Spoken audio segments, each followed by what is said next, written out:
Welcome to The Explainer. Today, we're unpacking a truly fascinating, deeply mystical testimony that essentially collides cosmic sci-fi concepts with profound theological revelation.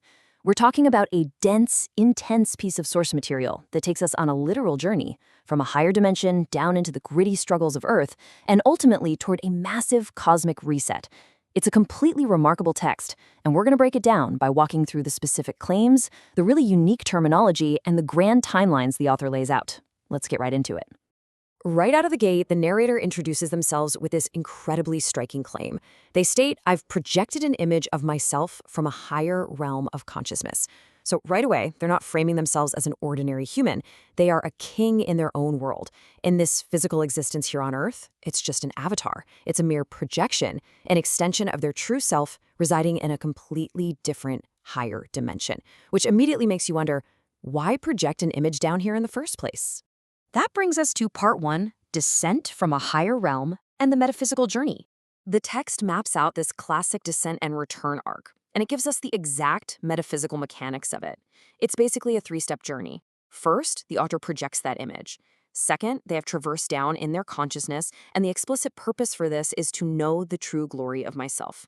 It's this idea that by descending and experiencing a lower, denser state, the true, higher glory of the self is fully realized.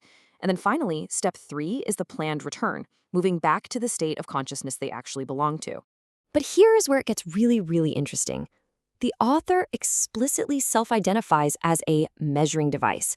Think about that phrasing for a second. That implies a distinctly observational, almost diagnostic mission. They aren't just wandering around down here. They are actively gathering data to know the state of planet Earth. It perfectly frames the narrator as a kind of cosmic probe sent into our reality to literally take its temperature and gauge the spiritual condition of this world. Moving into part 2, the simulating machine and the threat of manipulation. Because, as you might guess, this observational mission encounters some massive resistance. The author reveals a profound central conflict, stating that the needs of human manipulation have been experienced by them to the most extreme condition. So Earth isn't just some passive petri dish being measured, it is an active hostile force. Despite being a sovereign king in their own higher world, this projected avatar is subjected to the absolute extremes of earthly manipulation, and the text pinpoints the exact source of this attack. The source material seamlessly blends in simulation theory right here. It describes an active force called the simulating machine. And according to the author, this machine projects signals specifically designed to gratify and destroy their inner kingdom. Notice that terrifying dual nature, gratify and destroy. The traps of this reality aren't just painful, they're incredibly seductive. They gratify the physical projection in order to destroy the higher kingdom within. It's like spiritual warfare mapped entirely onto the modern cybernetic language of machines and signals. Which leads us to part 3, the Book of Faith and Divine Intervention. Right at the peak of this conflict, the narrative undergoes a massive theological shift. The author describes receiving the Book of Faith, the light of the world, at exactly the right time. And this revelation acts as a bridge, moving them entirely from the place where Satan dwells over to the land of purity where angels resides. We go straight from the sci-fi vernacular of simulating machines right into ancient, profound duality, darkness to light. And this is the ultimate turning point of the entire text. After enduring the extreme human manipulation, after surviving the signals of the simulating machine, the author states plainly, "I've been saved by the grace of Lord Jesus Christ." The mechanism of rescue isn't achieved by hacking the simulation or fighting back with better tech. It is achieved entirely through divine grace. It's an incredible moment where the cosmic, simulation-style narrative perfectly intersects with deeply traditional faith. Now for part 4, Salvation and Cosmic Reset, a new creation. Following this personal salvation, the text zooms way out to describe a grand, prophesied fate for the entire physical world. It's a complete cosmic reset. The author tells us that sooner or later, that space gets destroyed. The realm of the simulating machine has a finite expiration date, but it doesn't end with destruction. It's a reboot. Humanity is brought to a new creation, restored into the state of its original conditions. It outlines the beginning of life, leading directly to the flourishing of mankind.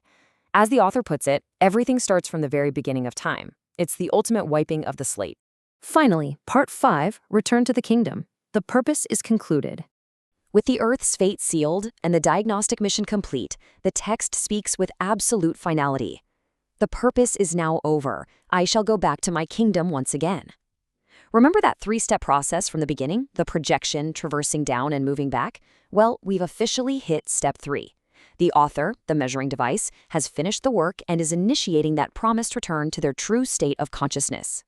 And as they prepare to leave, they leave us with a stark contrast between where they are going and the hostile Earth they are leaving behind. The author declares that in their kingdom, there is no one that senses their state of consciousness and gives signals to destroy their kingdom. The simulating machine doesn't exist up there. There's no extreme human manipulation, just ultimate peace, safety, and total spiritual sovereignty. So to wrap up our explainer today, I want to leave you with this. Consider how this completely unique text tries to map the ultimate nature of our reality.